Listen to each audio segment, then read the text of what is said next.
অর্থাৎ দুয়ারি মজুমদার মাইতি ক্লাস 11 এর ঘর্ষণ চ্যাপ্টার থেকে এমসিকিউ প্রবলেমগুলো সলভ করব। এখানে বলে রাখি, আজকে আমি শুধু গাণিতিক যে প্রবলেমগুলো আছে সেগুলোই আমরা সলভ করব। তাহলে শুরু করছি। প্রথম যে প্রবলেমটা সেটা কি আছে দেখা যাক। 0.1 কেজি ভরের একটি ব্লকের উপর অনুভূমিক দিকে 5 নিউটন বল প্রয়োগ করে ব্লকটিকে একটি দেয়ালের গায়ে চেপে ধরে রাখা আছে। ব্লক ও দেয়ালের মধ্যে ঘর্ষণ গুণাঙ্ক 0.5 হলে ব্লকের উপর ক্রিয়াশীল ঘর্ষণ বলের মান কত হবে সেটা আমাদের বের করতে হবে।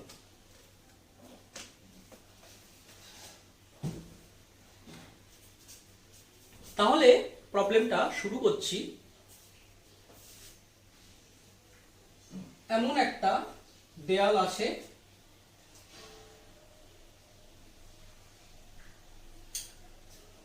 দেয়ালের গায়ে একটা ব্লক এফ বলে চেপে ধরে রাখা আছে। এখানে কি হবে? এখানে ব্লকের ওজন mg নিচের দিকে কাজ করবে। তার ফলে ব্লকটি দেয়াল বরাবর নিচের দিকে পড়ার চেষ্টা করবে, কিন্তু ব্লক এবং দেয়ালের মধ্যে যে ঘর্ষণ বল F সেটা ব্লকটিকে আটকে রাখার চেষ্টা করবে। এটা ঘর্ষণ। তাহলে আমরা জানি ঘর্ষণ বল এবং mg সমান হবে, অর্থাৎ ঘর্ষণ বল mg কে নিচের দিকে নামতে দেবে না। আমাদের এখানে m এর মান আছে 0.1 এবং g 9.8, তাহলে এটা হবে 0.98 নিউটন। আমরা জানি যত সময় স্থিত ঘর্ষণ থাকবে তত সময় আমাদের প্রযুক্ত বলের সঙ্গে সঙ্গে ঘর্ষণ বল অটোমেটিক ভাবে অর্থাৎ স্বয়ংক্রিয়ভাবে বাড়তে থাকবে এবং সর্বোচ্চ যেটা হবে স্থিত ঘর্ষণের সঙ্গে সমান হবে এই ওজন।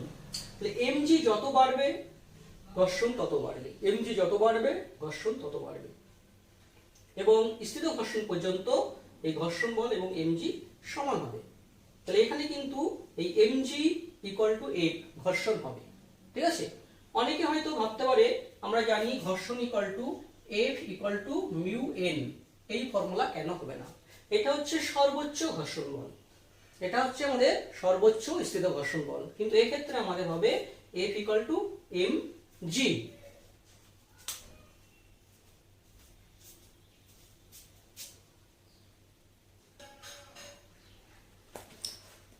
এবার আমি শুরু করছি 6 দাগের যে প্রবলেমটা আছে। একটি নততলের নতিকোণ থিটা, এই নততলের উপরের অর্ধাংশ মসৃণ এবং পরের অর্ধাংশ অমসৃণ। একটি বস্তুকে নততলের শীর্ষ বিন্দু থেকে স্থির অবস্থা থেকে ফেলে দেওয়া হলো এবং সেটি নততলের পাদদেশে এসে স্থির হয়। ব্লক এবং নততলের নিম্নাংশের ঘর্ষণ গুণাঙ্ক কত হবে? 4টে অপশন আছে, আমাদেরকে সেটা বের করতে হবে।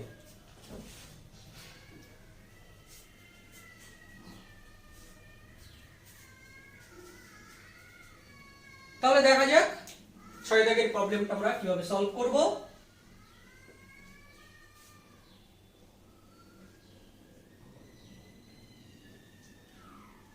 এই হলো আমাদের নততল,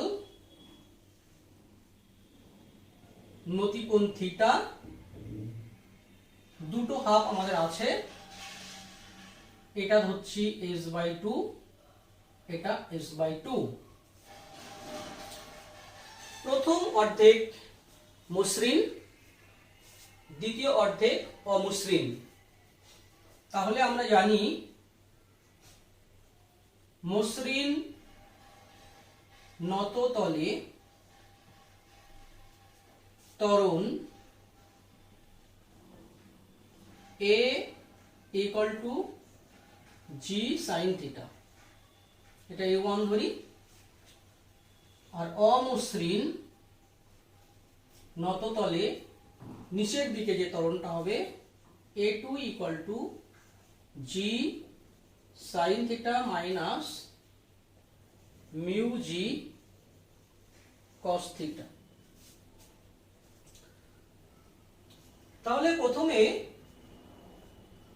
আমাদের ইউ ইকুয়াল টু 0 স্থির অবস্থা থেকে ছাড়ছি, এ বিন্দুতে আসছে, তখন তার ভেলোসিটি কত হবে আমরা বের করব।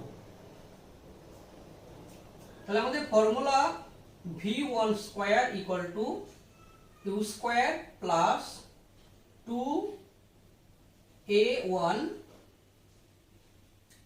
s বাই 2, যেহেতু s বাই 2 আসছে, এখানে u0 2a1 এর value g sin theta into s by 2, 2 2 কেটে গেল, তাহলে থাকবে 2 gs sin থিটা। এটা আমাদের v1 এর মান, v1 স্কয়ারের মান। এবার a থেকে b বিন্দুতে আসবে, তখন তার বেগ শূন্য হয়ে যাবে। অমসৃণ তলে যেটা আমাদের হবে, তাহলে ফাইনাল বেগ v square equal to v1 square plus 2a2s। এখানে v0 v1 মানে আমরা পেয়ে গেছি v1 square 2 gs sin theta, এবং plus 2 g sin theta minus mu G cos theta into s। আমি এটাকে এদিকে নিয়ে আসছি, তাহলে হবে 2 gs sin থিটা। সরি, এখানে আমাদের বলে দেওয়া আছে যে বেগ শূন্য হবে, অর্থাৎ আমাদের এখানে মন্দনে চলবে, আমরা এইখানে মাইনাস দিয়ে করব।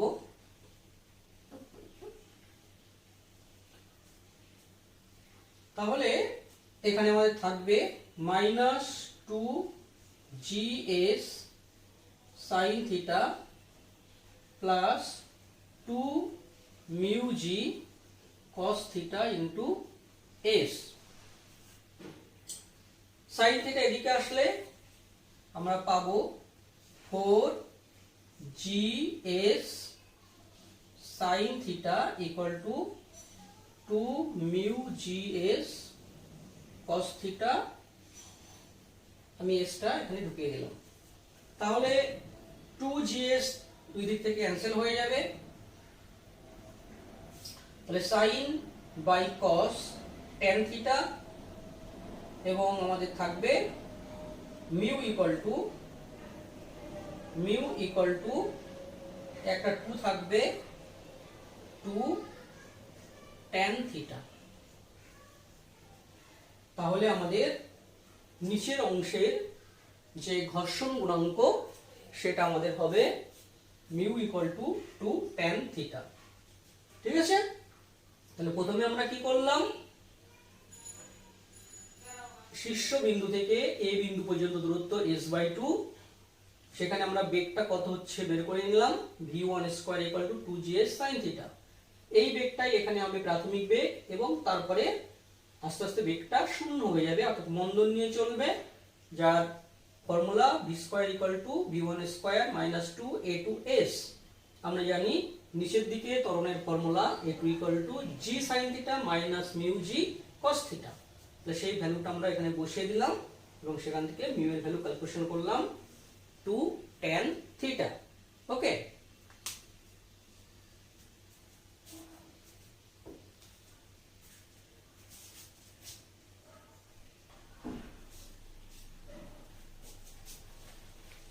এবার 8 দাগের যে প্রবলেমটা আছে সেটা করি। এল দৈর্ঘ্যের একটি সুষম শিকল একটি অমসৃণ টেবিলের উপর আছে এবং তার দৈর্ঘ্যের 1/n অংশ টেবিলের কিনারা থেকে ঝুলছে।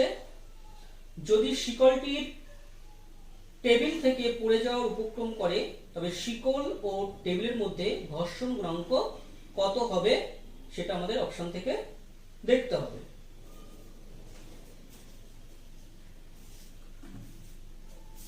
তাহলে এটা আমাদের একটা টেবিলের উপরে একটা শিকলের কিছু অংশ আছে এবং টেবিল থেকে কিছু অংশ ঝুলছে।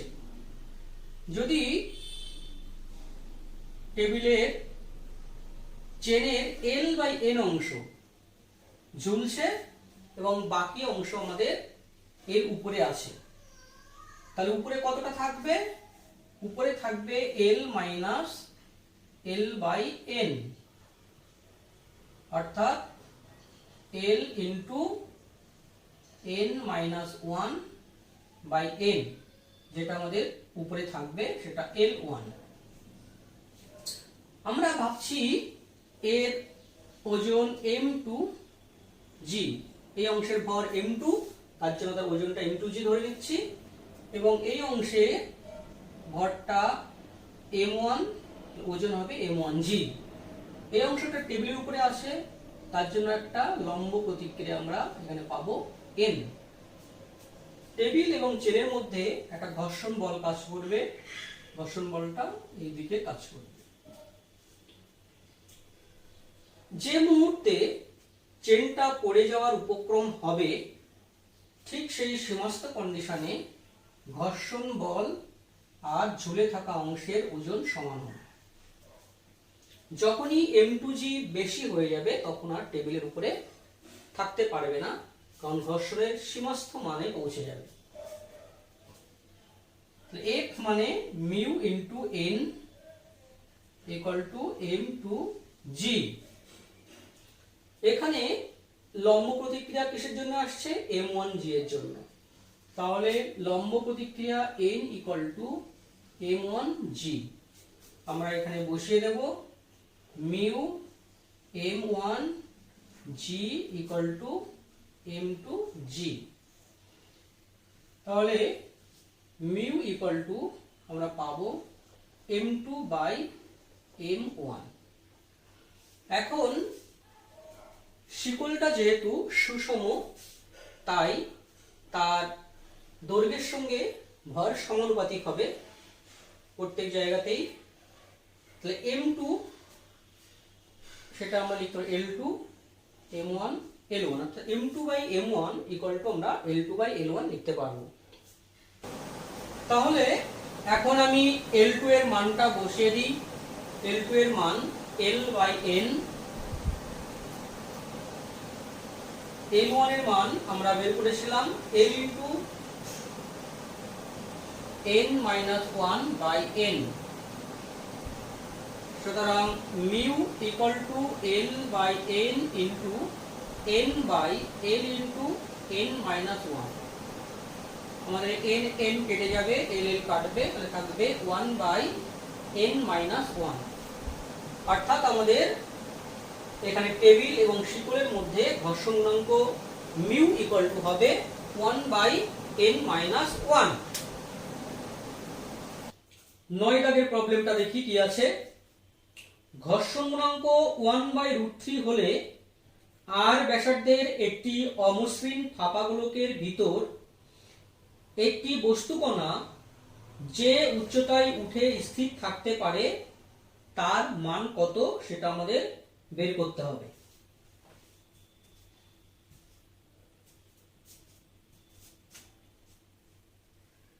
তাহলে 9 এর যে প্রবলেমটা আছে, আমরা একটা ফাঁপা গোলক তার কিছু অংশ আমি এখানে আঁকছি। কাপা গোলকের এটা কেন্দ্র,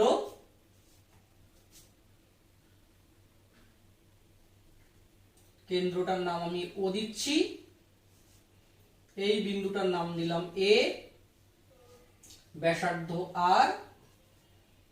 এখান থেকে একটা বস্তু আস্তে আস্তে উপরে উঠছে, তাহলে সে তার ওজনের জন্য নিচের দিকে পড়ে যেতে চাইবে, ঘর্ষণ তাকে আটকে রাখবে।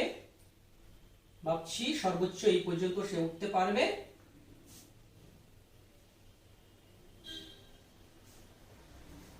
এবং এদের যে সংযোগকারী সরলরেখা বস্তু এবং কেন্দ্রের মধ্যে উল্লম্বের সঙ্গে থিটা কোণ করবে সর্বোচ্চ উচ্চতায়।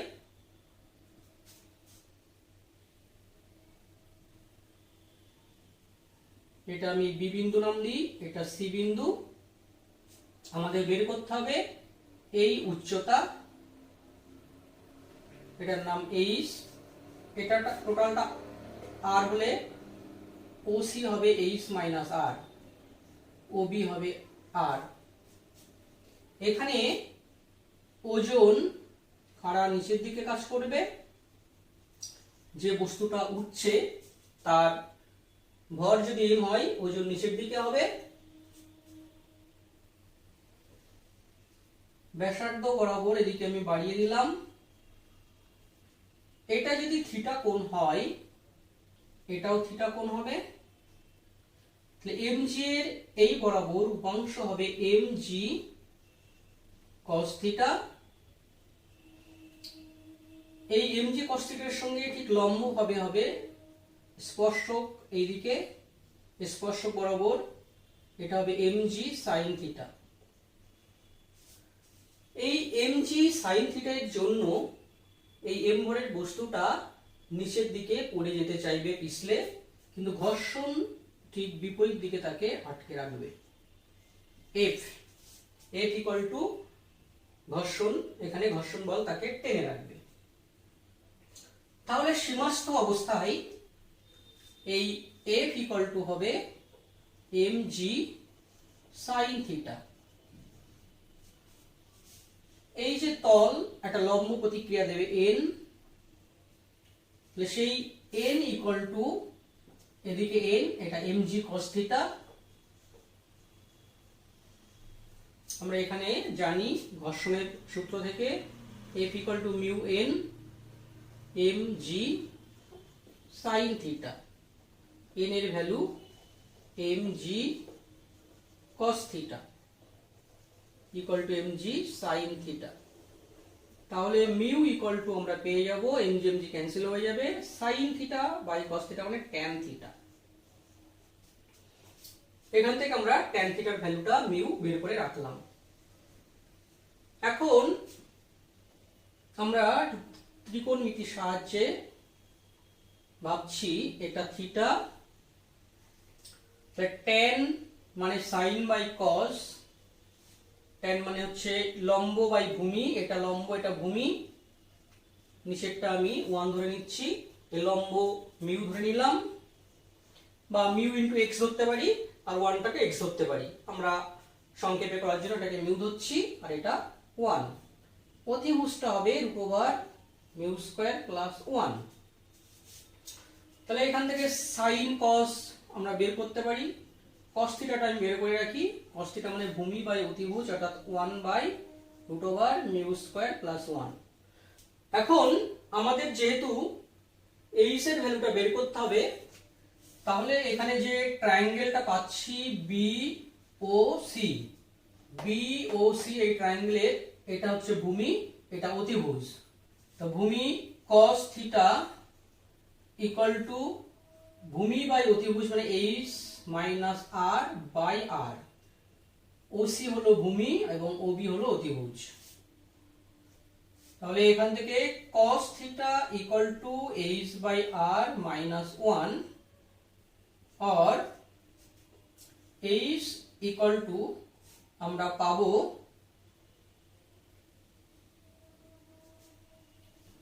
h by r equal to r into 1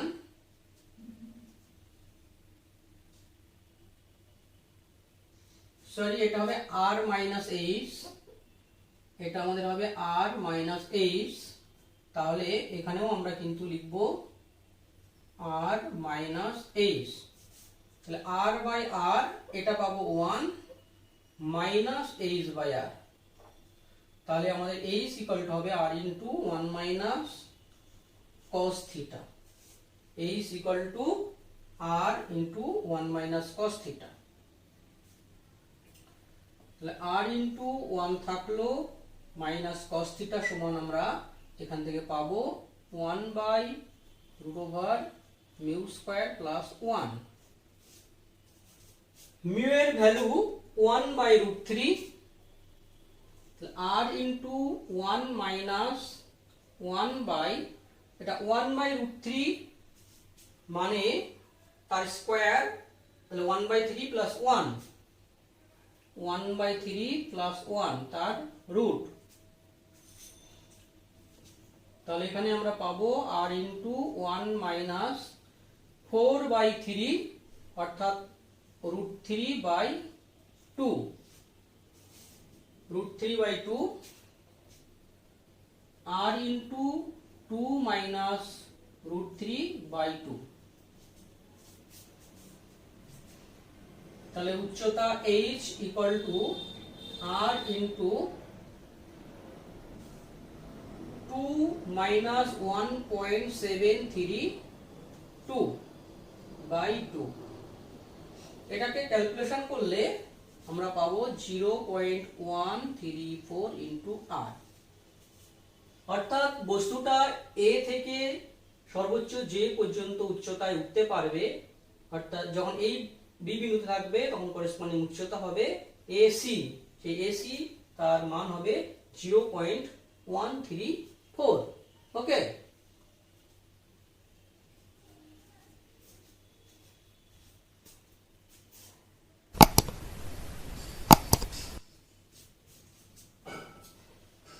দশ দাগের প্রবলেমটা কি আছে দেখি।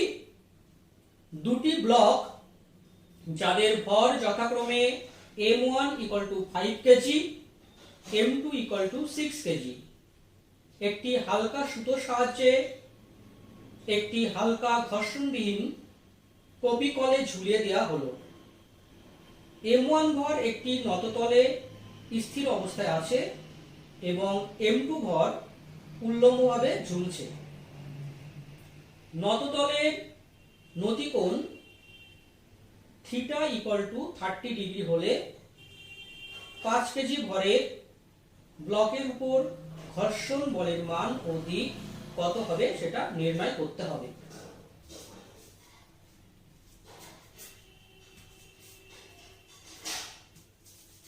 আমরা প্রবলেমটা এখানে এঁকেছি। এই যে নততল, তার উপরে m1 5 কেজি ভরের বস্তুটি আছে এবং m2 ভর 6 কেজিটা ঝুলছে। এখন বস্তুটার কোন দিকে যদি আমরা মনে করি স্থির নয়, তাহলে কোনো একটি দিকে তার পড়ার উপক্রম হবে। তো ভাবছি m2 এর যেহেতু ভর বেশি, m2g মনে মনে আমরা ভেবে নিচ্ছি m2g এই দিকে নামবে আর m1g তাহলে উপরের দিকে উঠবে। প্রথমে আমরা একটা ত্বরণ ধরে নিই, এ ত্বরণে এ উঠবে, এ নামবে। যদি m1 ব্লকের গতি এই দিকে হয় তাহলে এই দিকে একটা ঘর্ষণ বল F কাজ করবে এবং নততলের উপরে mg sin থিটা, এটা m1g sin থিটা বলটা এদিকে কাজ করবে। এটা সুতোর টেনশন T, এখানে সুতোর টেনশন T। তাহলে আমরা যদি গতির সমীকরণ হিসাব করি, m2 হবে m2g - t equal to m2a এবং m1 এর যে ইকুয়েশনটা হবে, m1 উপরের দিকে উঠছে, তাহলে t - m1g sin theta equal two m1a। আমরা যদি ইকুয়েশন দুটো যোগ করে দিই, t কেটে যাবে, তাহলে পাবো m2g সরি, এখানে m2g sin থিটা, তার সঙ্গে আমাদের আরো একটা ফোর্স আছে, সেটা f। তাহলে m1g sin theta plus f, অর্থাৎ মাইনাস f হয়ে যাবে। t থেকে আমরা বাদ দিচ্ছি t এই দিকে, এবং এই দিকে mg sin theta minus f টা বাদ দিচ্ছি। t t কাটলো, m2g minus m1g sin theta minus f equal to m1 plus m2 into a। এখন এটা যদি স্থির আসে তাহলে ত্বরণ শূন্য, তাহলে এটা হয়ে যাবে শূন্য।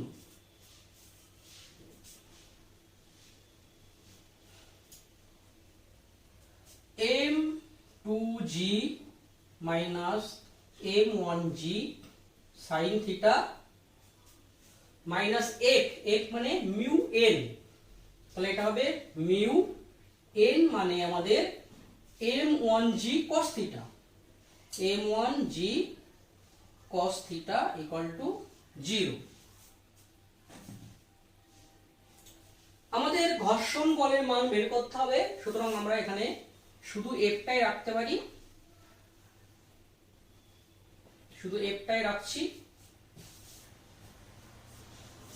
এখন f ইকুয়াল টু আমরা পাবো m2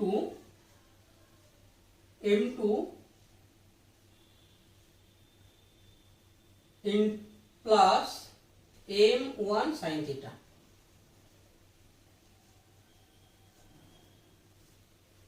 এখানে মাইনাস হবে, আমরা f টা এদিকে নিয়ে যাচ্ছি, তাহলে m2 থাকলো, এর সঙ্গে g টা মাল্টিপ্লাই থাকবে।